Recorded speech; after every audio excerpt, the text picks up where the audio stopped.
ಆತ್ಮೀಯರೇ, ಮದುವೆ ಸಮಾರಂಭ. ವರನನ್ನ ಕುದುರೆ ಮೇಲೆ ಕರ್ಕೊಂಡು ಬರ್ತಾ ಇದ್ರು ಮೆರವಣಿಗೆ ಮಾಡಿಕೊಂಡು. ಅದನ್ನು ನೋಡ್ತಾ ಇದ್ದವರಲ್ಲಿ ಒಬ್ಬರು ಪುರೋಹಿತರನ್ನು ಕೇಳಿದರು, ಸ್ವಾಮಿ, ಈ ಮದುವೆ ಮಂಟಪಕ್ಕೆ ವರ ಮದುಮಗನ್ನ ಕರ್ಕೊಂಡು ಬರುವಾಗ ಕುದುರೆ ಮೇಲೆ ಯಾಕೆ ಕರ್ಕೊಂಡು ಬರ್ತಾರೆ ಅಂತ. ಪುರೋಹಿತರು ಹೇಳಿದರು, ನೋಡಪ್ಪ, ಇವತ್ತಿನ ದಿವಸ ಸಾಮಾನ್ಯ ಅಲ್ಲ. ವರ ಅಂತ ಹೇಳಿದರೆ, ಮದುಮಗ ಅಂತ ಹೇಳಿದರೆ ಆತ ನಾರಾಯಣ ಸ್ವರೂಪ, ಶಿವನ ಸ್ವರೂಪ.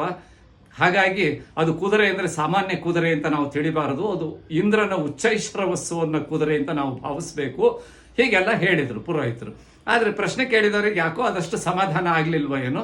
ಅಲ್ಲೇ ಇದ್ದ ನನ್ನನ್ನು, ಸರ್ ಮಂಜುನಾಥ್ ಸರ್, ಈ ಮದುವೆ ಮಂಟಪಕ್ಕೆ ಬರುವಾಗ ಮದುಮಗನ್ನ ವರನ್ನ ಕುದುರೆ ಮೇಲೆ ಯಾಕೆ ಕರ್ಕೊಂಡು ಬರ್ತಾರೆ ಅಂತ ನಾನು ಹೇಳಿದೆ. ಅದು ಅವರೊಬ್ಬರಿಗೆ ಅಲ್ಲ, ಎಲ್ಲರಿಗೂ ಕೇಳಿಸೋ ಹಾಗೆ ಹೇಳಿದೆ ನಾನು ಅದನ್ನು. ನೋಡಪ್ಪ, ಯಾಕೆ ಮದುಮಗನ್ನ ಮದುವೆ ಮಂಟಪಕ್ಕೆ ಬರುವಾಗ ಕುದುರೆ ಮೇಲೆ ಕರ್ಕೊಂಡು ಬರ್ತಾರೆ ಅಂತ ಹೇಳಿದರೆ, ನೋಡೋ ತಮ್ಮ, ಕುದುರೆ ಮೇಲೆ ಕೂರಿಸಿ ಲಗಾಮನ್ ನಿನ್ನ ಕೈ ಕೊಟ್ಟಿದ್ದೀವಿ. ತಪ್ಪಿಸ್ಕೊಂಡು ಹೋಗೋದಕ್ಕೆ ಲಾಸ್ಟ್ ಚಾನ್ಸು. ತಪ್ಪಿಸ್ಕೊಂಡು ಹೋಗೋದಾದರೆ ಹೋಗು, ಇಲ್ಲ ಗುಂಡಿಗೆ ಬೀಳಲೇಬೇಕು ಅಂತಿದ್ರೆ ಒಳಗೆ ಬಾ ಅನ್ನೋದಕ್ಕಾಗಿ ಕೊಡ್ತಾರೆ ಎಂದೆ. ಎಲ್ಲರೂ ನಗೋದಕ್ಕೆ ಶುರು ಮಾಡಿದ್ರು.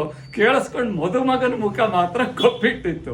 ಇದು ಬರೀ ಜೋಕಲ್ಲ, ಕೆಲವರಿಗೆ ಅದು ಅನುಭವ ಆಗಿರಬಹುದೋ ಏನೋ.